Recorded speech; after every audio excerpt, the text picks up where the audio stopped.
All right, strap in because Beauty Generation will be getting underway. Race 8 at Sha Tin on Sunday. The Oriental Watch Sha Tin Trophy. The champ back for his second run this season, looking for 11 straight victories and a third Oriental Watch Sha Tin Trophy. He's got all the weight to carry. Rise High resuming. Southern legend Glorious Forever is going to match up against the champ for the first time. Eagle Way, Singapore Sling, of course.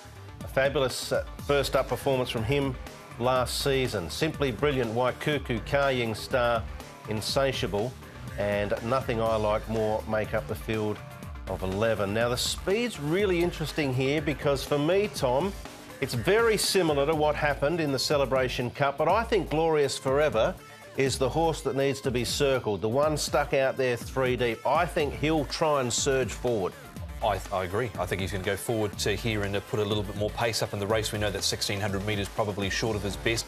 His gate speed, I don't think, is actually too bad. So I think he'll get there and be sitting up near the pace and put a little bit of pressure into it. So looking at that situation, Karying Star crosses Beauty Generation. Zach comes off the rail, tries to get outside of Karying Star, but if Glorious Forever is able to get that pace going early and get close to them, he can potentially try and hold Beauty Generation on the rail, but he's a big brute, a big beast, isn't he? He's probably likely to still be able to shoulder himself out. Here he is, Paul. Yeah, you can see him there for yourself. He's going really nicely, as he has been all season and all last season as well. So no problems with him, just working with his partner horse and just doing it really nicely as a Beauty Generation. Here's Rise High and Southern Legend, two rivals, stablemates in the race.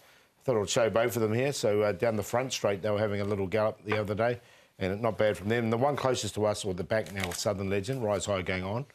And the other one we'll have a look at is Singapore Sling, another one that's got a good, goes well fresh. He goes nicely here. He's quite full of himself there. He just really wanted to get on with it halfway through the gallop. So he's in good order coming up. Yeah, Tony Millard has been fairly bullish during the week as well about how well the horse is going. All right, of course, we had trials at Happy Valley Friday morning. Let's hear what Zach Purton had to say to Tom Wood about the champ. Zach, Beauty Generation coming into the mile on Sunday. How'd you assess his first up effort? He couldn't have done any more than what he did. He carried the grandstand. He was carrying more weight physically than he ever has going into a race.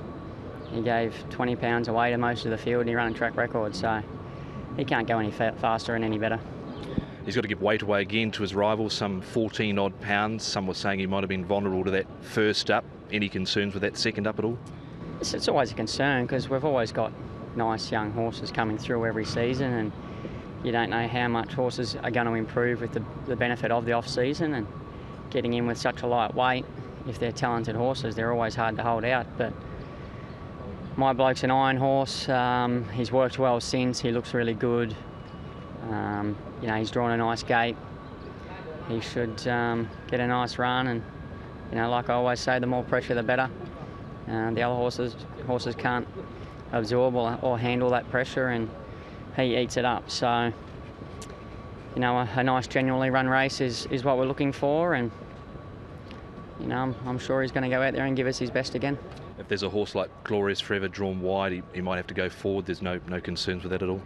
Well, Glorious Forever doesn't really have the natural speed for the race over a mile, so he'll take a little bit of time to get into his rhythm, and I suppose they'll probably push forward to some extent from there. But you know, he's not a horse that likes to have too much pressure early in his races. We've seen that when they've gone out too strongly on him, he folds. So they need to work out what they're going to do.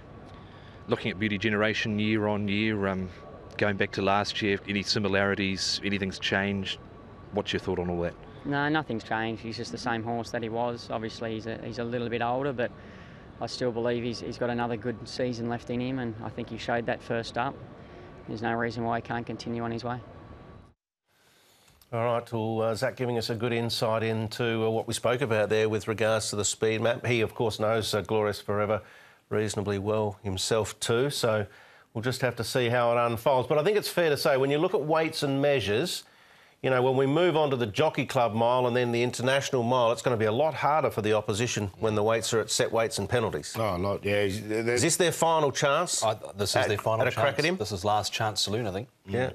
Yeah, all being equal, it does look that way. So let's move on and see what the opposition can deal up. Rise High goes in fresh. We know he's a quality animal. We know he probably would like it a fraction further, but he's the second-rated, highest-rated horse in this race for a reason. Having said that, he does trail Beauty Generation now by 14, 138 Beauty Generation. We know he's going to get back. He's sort of one of those horses that gets back, run on. This is him winning a 1,600-metre trial here over Speedy Optimist. He's actually got an OK record, course and distance, 4 wins, couple of minor placings from his 11 starts. He's had 2 trials to prepare for this, the Premier Plate winner of last season, close up in the Champions and showed it. There's bigger fish to fry for him this season, but I think he'll run well.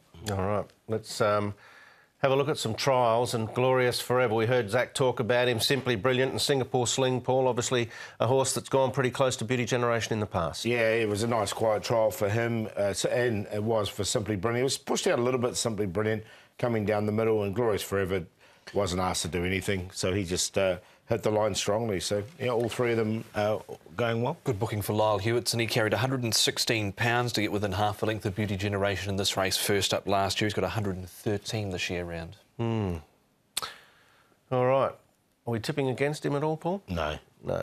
No, I think he's going to win. You're on a hiding to nothing, really, if you do, aren't you? Yeah, exactly. All right. One to beat who? Waikuku, actually. I didn't mind his run fresh up. He's had that run under his belt, so he'll come into this race more match fit. Singapore Sling, and I'm going to put Eagle Way in, because Eagle Way, he's actually got quite a good record over the 1,600. He's had 4 starts or a win and a couple of placings as well, and he does go well fresh. So just on a minor line, 1,865, but I think they'll be chasing a memory here.